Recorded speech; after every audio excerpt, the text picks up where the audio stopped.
नमस्कार साथियों, आप सभी का तोमर स्टडी क्लासेस में बहुत बहुत स्वागत है। दोस्तों, पिछले कई दिनों से मेरे पास मैसेज आ रहे थे कि सर अभी तक हमने एमपीपीएससी के लिए कुछ भी नहीं पढ़ा। अब लास्ट 30 दिन में हम क्या पढ़ ले कि हम लगभग कट ऑफ के आसपास तक यहाँ पर पहुंच जाए। तो दोस्तों, आज की इस वीडियो में हम बात करने वाले हैं कि आखिर एमपीपीएससी की प्री जो एग्जाम होने वाली है उसमें लास्ट के 30 दिन में हम क्या क्या पढ़ ले ताकि हम कट ऑफ के आसपास तक पहुंच जाए या फिर प्री हमारा कैसे ना कैसे निकल जाए। तो दोस्तों, आज की इस वीडियो में हम 30 दिन की रणनीति के बारे में जानेंगे कि इस 30 दिन में आप ये चीजें पढ़ लो ताकि आप कट ऑफ के आसपास पहुंच जाओ, यानी कि आपके 70 नंबर तक तो आ ही जाए। तो हम यहाँ पर सबसे पहले आपके मन में 3 सवाल आते होंगे कि हम क्या पढ़े, कितने घंटे पढ़े और कितना पढ़े और कहां से पढ़े। ये 3 सवालों के जवाब आज की इस वीडियो में मैं आपको देने वाला हूं। तो दोस्तों, वीडियो बहुत ही बेहतरीन शानदार होने वाली है और हमारे चैनल पर आपको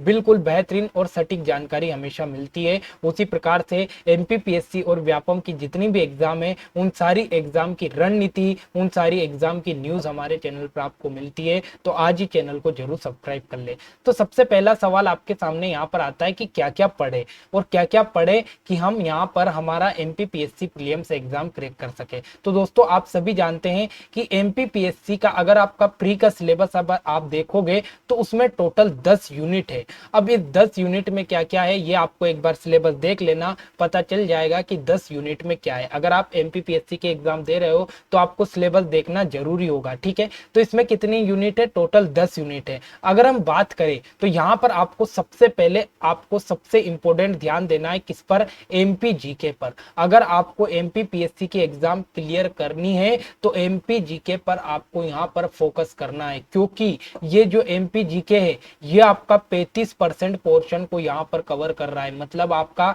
एमपी जीके से कितने नंबर आ गए? आपके 35 नंबर एमपी जीके से यहाँ पर आपके कवर होंगे। तो आपको ये मानकर चलना कि कितना इंपॉर्टेंट होगा आपके लिए एमपी जीके। अगर आपने एमपी जीके को घोल कर पी लिया तो ये मानकर चलो कि आपने आधा सफर तय कर लिया। उसके बाद में आपको सबसे इंपॉर्टेंट और सबसे इजी जो आपका यूनिट है वो है आपकी यूनिट नंबर 10, जिसमें है आपके आयोग। पूरे जितने भी कमीशन है वो कमीशन आपका यूनिट 10 में है। और याद रखना, इस यूनिट 10 में लगभग 7 से 8 नंबर के क्वेश्चन पूछे जाते हैं। याद रखना, मोस्ट इंपॉर्टेंट है, बिल्कुल इजी। आपका सबसे इजी अगर यूनिट बोले तो सबसे इजी यूनिट है यूनिट नंबर 10, जिसमें 7 से 8 नंबर के क्वेश्चन पूछे जाते हैं। तो आपको इसको भी यहां पर रट लेना है। उसके बाद सबसे इंपॉर्टेंट यूनिट आएगी आपकी यूनिट नंबर 9।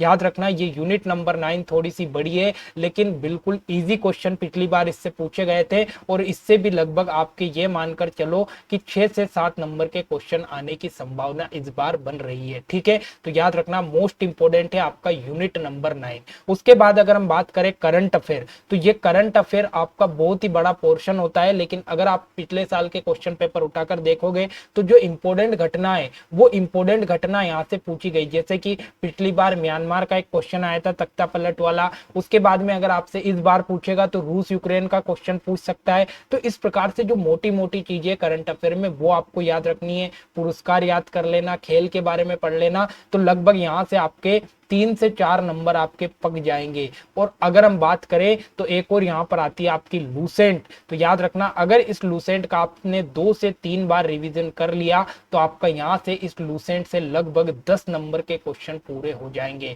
और इसी प्रकार से आप यहाँ पर 70 से 75 के बीच में आपका यहाँ पर क्वेश्चन कंप्लीट हो जाएगा। अब दोस्तों, एक बात याद रखना, कम समय में हम कम चीजें पढ़ रहे हैं। तो कम समय में अगर हम कम चीजें पढ़ेंगे तो उन्हें अच्छे से पढ़ेंगे। और किस लिए पढ़ेंगे? सिलेक्शन के लिए पढ़ेंगे। हमें यहाँ पर कोई पीएचडी नहीं करनी है, हमें यहाँ पर कोई टॉप नहीं करना है। हमें सिर्फ क्या करना है कि भाई हम कम समय में पढ़ रहे हैं, कम चीजें पढ़ रहे हैं, तो कैसे ना कैसे हमारा ये प्री निकल जाए, भगवान भरोसे ये निकल जाए। फिर हम आगे देखेंगे, मेंस में हम जी जान लगा देंगे। लेकिन यहाँ पर तो हमें क्या करना है, बिल्कुल सिलेक्टेड डाटा पढ़ना है ताकि आपका यहाँ पर एग्जाम निकल जाए। है। अब यहाँ पर अगर आप 30 दिनों में चाहो कि हम गुमराह होकर पूरी 50 किताबों का ढेर लगा ले और बैठे उनको करने, तो यहाँ पर कुछ नहीं होगा। अगर मैंने आपको यहाँ पर ये 5 सब्जेक्ट बताए तो इन 5 सब्जेक्ट का एक महीने में आपको कम से कम 3 बार तो रिवीजन करना होगा। अगर आपने इन 5 सब्जेक्ट का 3 बार बेहतरीन तरीके से रिवीजन कर लिया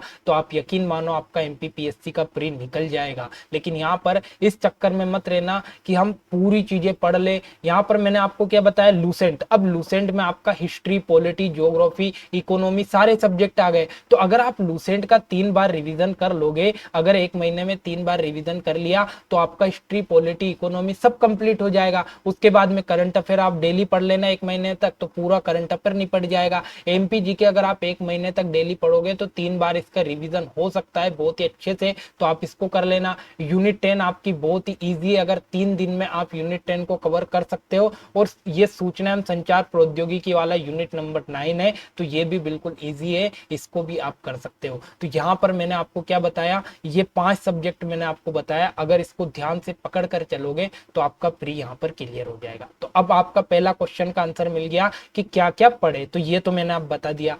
अगला आता है कि कितना पढ़े।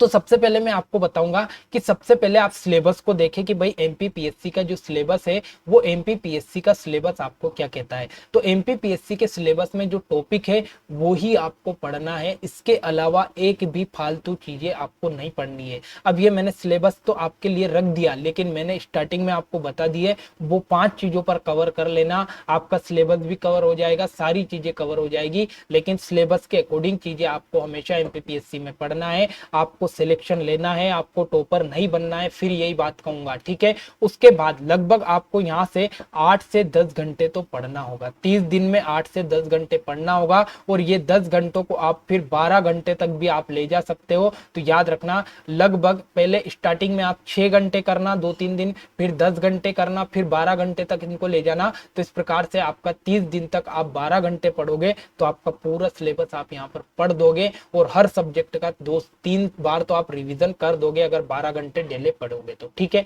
उसके बाद अगला आता है कि सटीक तरीके से पढ़े। क्या करना है आपको, एक ही बार में बेहतरीन तरीके से पढ़ना है, और फिर जब अगली बार उसी चीज को पढ़ोगे तो आपके दिमाग में वो चीज फिट हो जाएगी, ठीक है। तो एक बार बेहतरीन तरीके से पढ़ना, किसी भी सब्जेक्ट को पढ़ोगे एक बार पढ़ने में टाइम लेना, अगली बार जब आप उसको डबल पढ़ोगे तो जो चीज आपने 5 दिन में पढ़ी थी वही आप 3 दिन में पढ़ दोगे, अगर एक बार में स्टार्टिंग में आपने अच्छे से पढ़ ली होगी। तो ये बात आपको बेहतरीन तरीके से याद रखनी है, कान खोल के सुन लेनी है, ठीक है।